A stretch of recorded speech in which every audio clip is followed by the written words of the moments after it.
Dios les bendiga y Dios les guarde. Les damos a todos ustedes una cordial bienvenida a su programa, Cristo y Punto. Estamos muy contentos de estar con ustedes en esta ocasión. Nos acompaña nuestro hermano Leury de la Cruz. Así es. Y como siempre su hermana Welkis Méndez de este lado. Hoy tenemos un tema que sabemos que será de bendición para ustedes que nos están escuchando. El tema es ¿por qué el hombre desea lo incorrecto? Nosotros sabemos que la mayoría de personas ya saben cuáles son las cosas incorrectas. Ya ellos saben cuáles son las cosas malas o que no deben hacerse. Y aún así la hacen.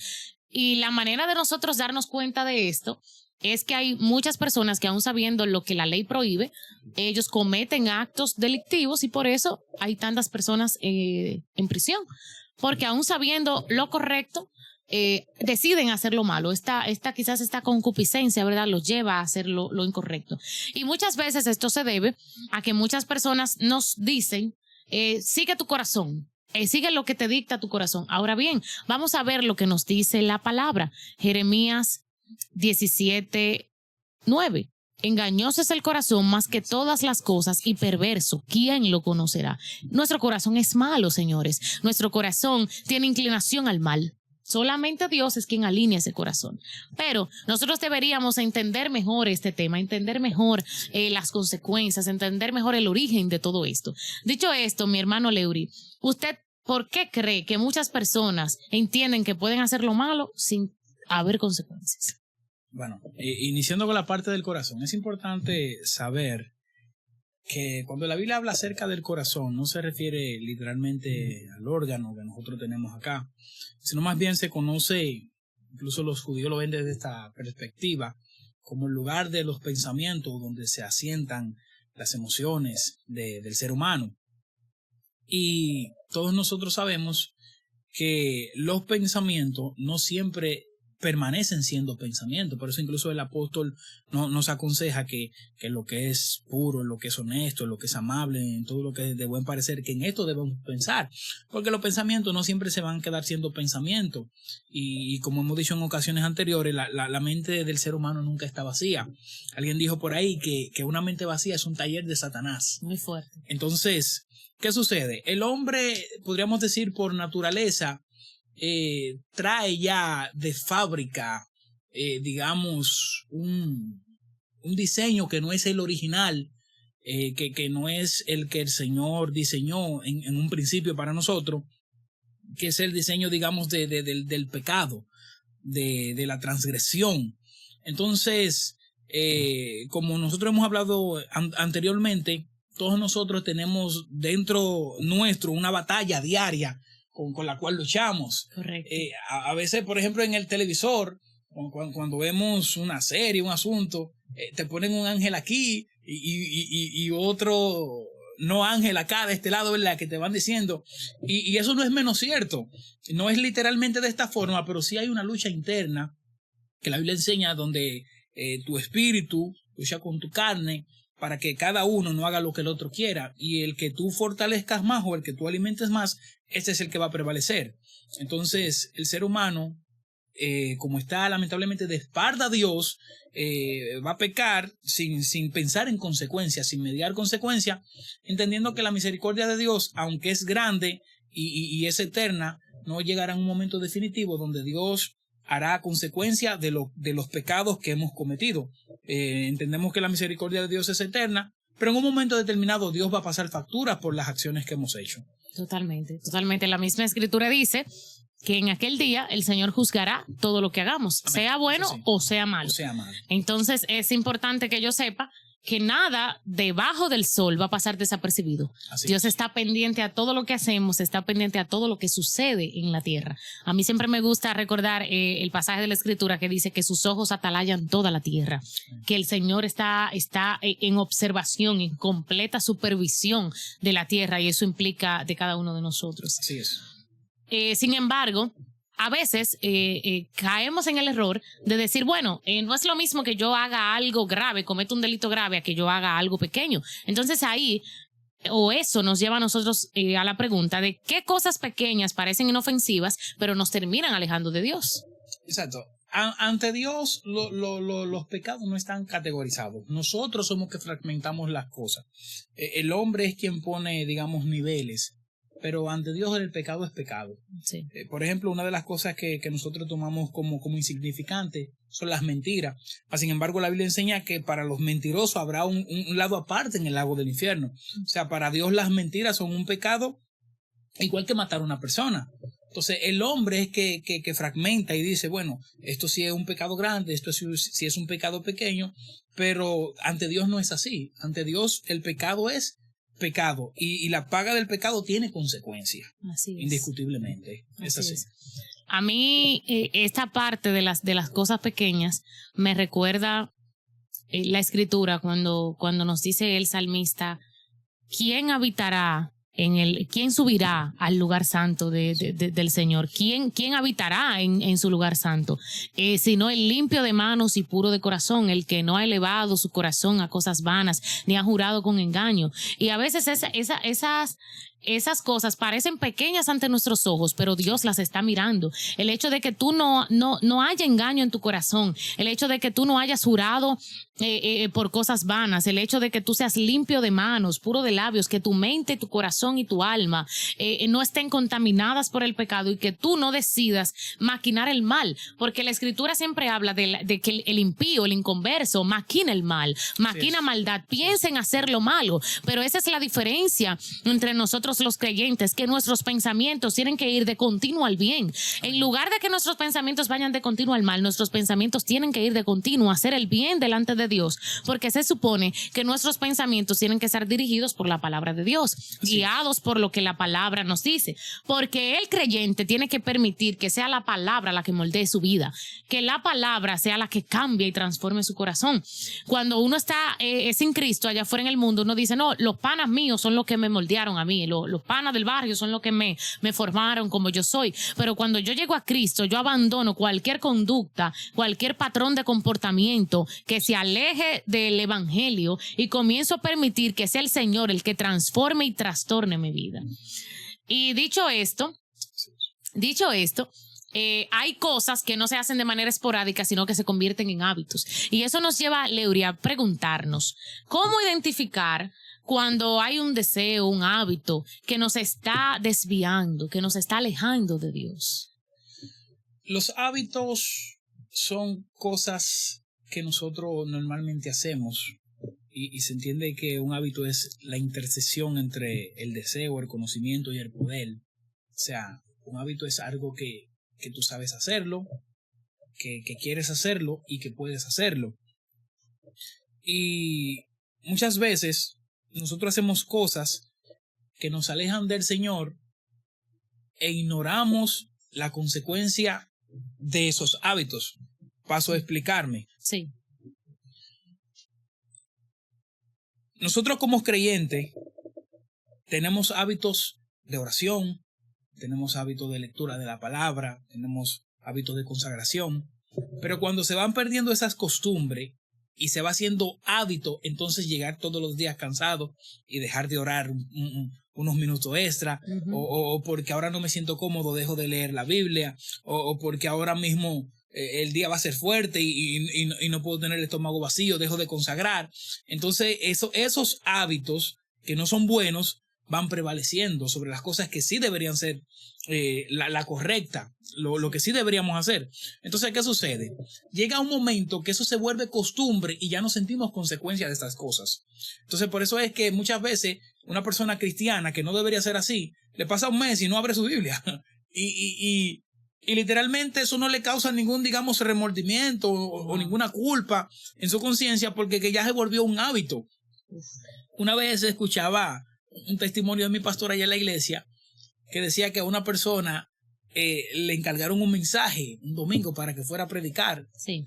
Y cuando fue a predicar el domingo que abrió la Biblia salió volando una cucaracha. Ay, Dios mío. O sea, en teoría lo que daba alusión era la anécdota como que nunca usó la Biblia, o sea, no usaba ese libro. No usaba su libro. Y una persona que una vez se le perdió un dinero y alguien una vez como que limpiando abrió la Biblia y ahí estaba el dinero, o sea, no lo usaba.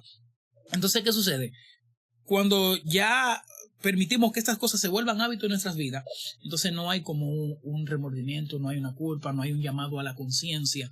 Y nosotros sabemos bien que aunque la carne es débil, la Biblia dice que el espíritu siempre está dispuesto. Así es. Y muchas veces antes de nosotros cometer errores, antes de nosotros hacer cosas que no agradan a Dios, siempre recibimos la reprensión del Espíritu Santo, siempre recibimos ese llamado a la conciencia de que las cosas no están bien. Pero como ya hemos hecho de hábito esas cosas que no son correctas, entendemos que no habrá consecuencia o que probablemente no estamos haciendo algo tan malo, algo que nos va a perjudicar a gran escala. Entonces, ese es un error que nosotros no debemos cometer. Porque nadie deja de leer la Biblia de un día a otro, nadie deja de orar de un día a otro, nadie deja de consagrar de un día a otro, simplemente que van llegando afanes, van llegando preocupaciones, van llegando situaciones a la vida, que por las cosas que se van sumando a diario, entonces ya ahora hay que bajar los tiempos de oración. Si antes orabas 1 hora, ahora tienes que orar 45 minutos, porque estos 15 minutos hay que dedicárselo al trabajo de mañana, que hay que prepararlo desde el día anterior, y un sinnúmero de cosas. Entonces se va volviendo un hábito quitarle a la oración, porque por ejemplo, paréntesis acá, tienes 1 hora de oración diaria, por decir algo, pero ahora tienes que preparar un programa para mañana y le quitas 15 minutos de esa oración para preparar ese programa, pero tú duermes 7 horas, ¿por qué no le quitas 1 hora a esas 7 que duermes? Tremendo. ¿Por qué no le quitas 15 minutos a esas 7 horas que duermes? Tú descansas 2 horas probablemente en el trabajo, ¿por qué no le quitas media hora a esas horas que descansas para prepararte para el día siguiente? Porque es más fácil quitarle esos 15 minutos o esa hora a la oración, porque digamos que de manera personal no afecta a mis intereses.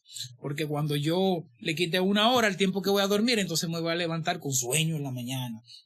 Porque cuando yo le quite 1 hora al tiempo que me dan para almorzar, entonces voy a llegar muy lleno al trabajo, o probablemente no voy a dirigir la comida bien. Entonces, como orar quizás no representa digamos, un compromiso directo, pues entonces vamos a quitársela a la oración.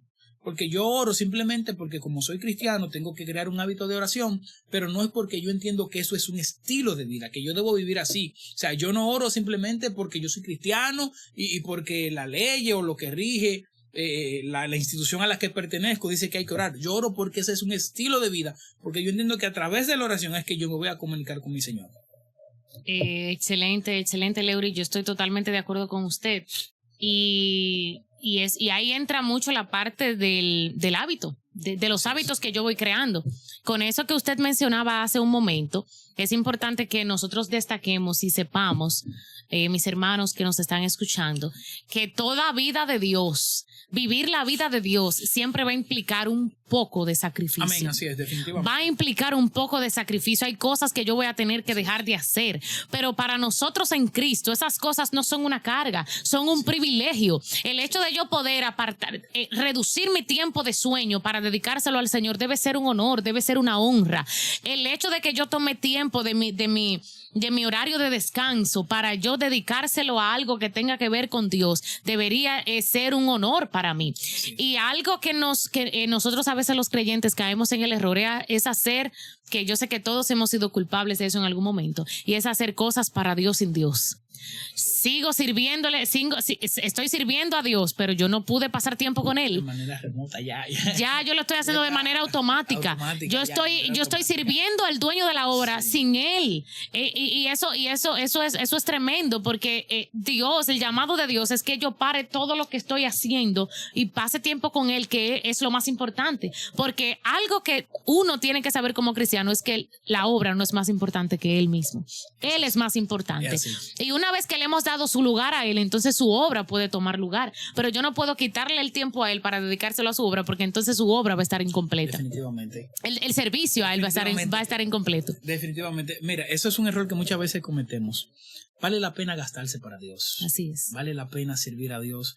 Y esto de verdad es un privilegio que pocos tienen. Totalmente. Y muchos a veces lo tienen y no saben aprovecharlo. Uh-huh. Pero servir a Dios desde la juventud y gastarse en Él vale la pena totalmente. Eso es tremendo. Pero muchas veces nosotros amamos más a la obra que al mismo Dios, porque somos fieles. Y ojo con esto, para que no nos perdamos. Uh-huh. No estoy diciendo que esté mal hacer estas cosas, pero a veces nosotros somos fieles a la institución, somos fieles a la congregación, somos fieles al llamado, al ministerio, pero no somos fieles a Dios.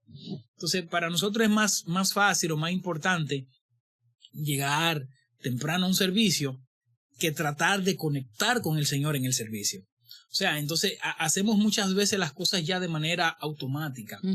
No es que sea malo llegar temprano a la iglesia, pero es importante que cuando tú estés en la iglesia tú puedas conectarte con tu Señor, porque para eso tú sacaste ese tiempo, para tú ir y tener una conexión con el Señor. Entonces a veces nos hacemos de que es más importante la obra que el dueño de la obra. Exacto. Y es todo lo contrario. Y está mal, completamente mal.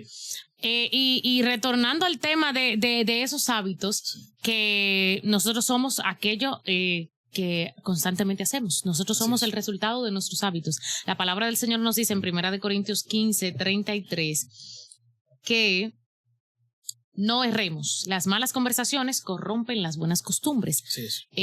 Prácticamente, en palabras llanas, no te equivoques. Si tú tienes un mal hábito, si te frecuentas con personas que no honran al Señor, que las conversaciones que ustedes tienen son de cosas triviales, de cosas carnales, de cosas vanas, tarde o temprano tu corazón eso es lo que va a querer y eso es lo que va a desear, porque la fe viene por el oír y el oír la palabra de Dios. Si yo dejo de escuchar la palabra de Dios y comienzo a escuchar otro tipo de cosas, si yo dejo de escuchar la palabra de Dios y lo que escucho son consejos de gente que no ama a Dios y que no tiene a Dios en su corazón, tarde o temprano mi fe se va a ir apagando.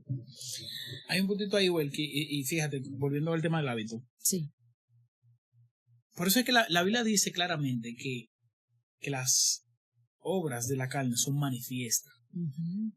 Cuando tú tienes el hábito, digamos, de hacer algo que no es quizá correcto o no está enteramente bien, por más que tú trates de ocultarlo, por más que trates de maquillarlo, como decimos, por más que trates de disfrazarlo, llega un momento que te sale en automático.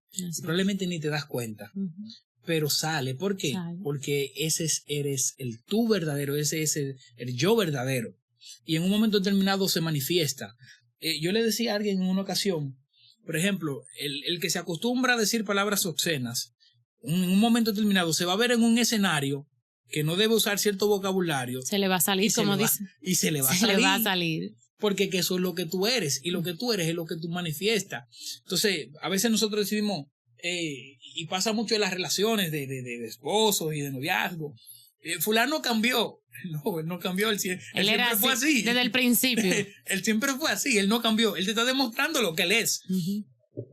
Alguien dijo que, por ejemplo, en los matrimonios, las parejas...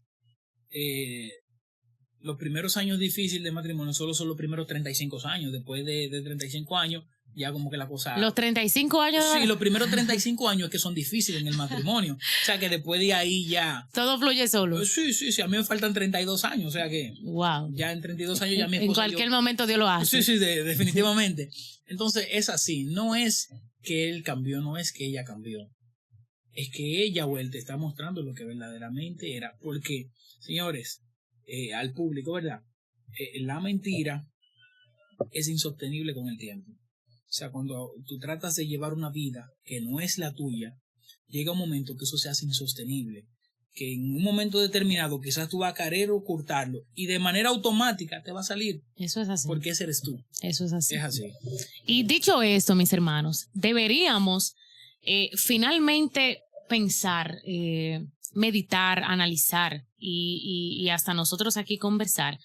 ¿Qué nosotros hacemos para vencer esos deseos, esos malos deseos que nos están intentando dominar, que intentan gobernar nuestra vida y finalmente separarnos de Dios? Una vez que yo identifico esos malos hábitos, esos malos comportamientos o esas frecuentes acciones que yo hago que me pueden estar separando del Señor, ¿qué yo hago para vencerlas, Leury? Definitivamente, para poder vencer. Por eso la Biblia dice, estás pues firme para que puedas resistir en el día malo. Amén. Para poder vencer las tentaciones, tenemos que ser llevados a Dios. Muchas veces nosotros entendemos que por nuestras capacidades, por nuestras fuerzas físicas, por nuestra edad, digamos, por cosas que nos permiten tener cierta ventaja en algunos casos, pudiéramos vencer las tentaciones. Mas, sin embargo, la Biblia enseña que las tentaciones, que el pecado no se vence con nuestra propia fuerza. Nosotros necesitamos el Espíritu Santo para poder vencer. Y muchas veces, por ejemplo, la gente dice, la Biblia dice que resista al diablo y el diablo irá. Pero antes de que dice que resista al diablo, le dice someteos pues a Dios. Hay que estar sujeto, sometido al Señor. Porque con mis fuerzas yo no voy a poder vencer. No hay forma. Probablemente yo crea que porque eso no me llame tanto la atención, yo voy a poder resistir en el día malo. Y me pongo a coquetear con el pecado, me pongo a tentar, a provocar y quizás a tentar a Dios con mis acciones. Pero lamentablemente no es posible, es imposible, es improbable de que con mi fuerza, con mi capacidad de yo pueda vencer, yo pueda resistir. Es necesario que para yo poder vencer tenga que acercarme al Señor, ser investido del Espíritu Santo, ser lleno de su presencia para poder resistir en el día malo. E incluso cuando tú estás en Dios, cuando tú estás cerca del Señor, llega un momento determinado que la gente lo nota. Y la gente lo ve. Eso no se puede ocultar. Y eso no se puede ocultar. No hay forma. Y ya llega un momento que tú estás hablando y en tus palabras, no necesariamente tienes que ser predicando, la gente ve que tú eres diferente. Amén. Y tú necesariamente no tienes que estar predicando, pero la gente ve que hay algo diferente en ti. Entonces es así, para yo poder vencer esas tentaciones, esos malos hábitos, necesariamente yo necesito ir al Señor. Amén. Pedirle que su Espíritu Santo esté dentro de mí, porque con mi fuerza es imposible yo poder vencer. Así es. Yo quiero, continuando con eso que dijo Leury, esa última parte de poder ir a Dios y permitir que ser llenado del Espíritu Santo, a mí me gustaría dejarlos a ustedes con 4 cosas simples para que nosotros podamos deshacernos de lo malo que hay en nosotros. Sí. Porque la Biblia dice que el que es de la carne piensa en las cosas de la carne, pero el que es el espíritu en las cosas del espíritu. Y nosotros debemos llegar a ser gente espiritual que busque las cosas del Espíritu de Dios. Y siguiendo en esa misma línea que usted decía, tenemos que pasar tiempo en oración. Tenemos que pedirle al Señor que nos ponga su armadura. Amén. Y tenemos que pedirle la fuerza para negarnos a nosotros mismos y tomar nuestra cruz. Hay que tomar nuestra cruz y seguir a Jesús, pero hay que estar dispuesto a negarse, hay que estar dispuesto a sacrificar, hay que estar dispuesto a decirle, a menguar el yo, como decía Juan el Bautista. Es necesario que yo mengue, pero que Él crezca. Dicho esto, mis hermanos, queremos dejarles con esa reflexión final de que nosotros dependamos de Dios enteramente, no de manera parcial, sino enteramente, y vamos a poder llegar a la meta final. Amén. Eso fue todo por el día de hoy. Gracias por haber estado con nosotros. Esperamos esta palabra haya sido de bendición para cada uno de ustedes. Que Dios le bendiga. Hasta la próxima. Bye bye.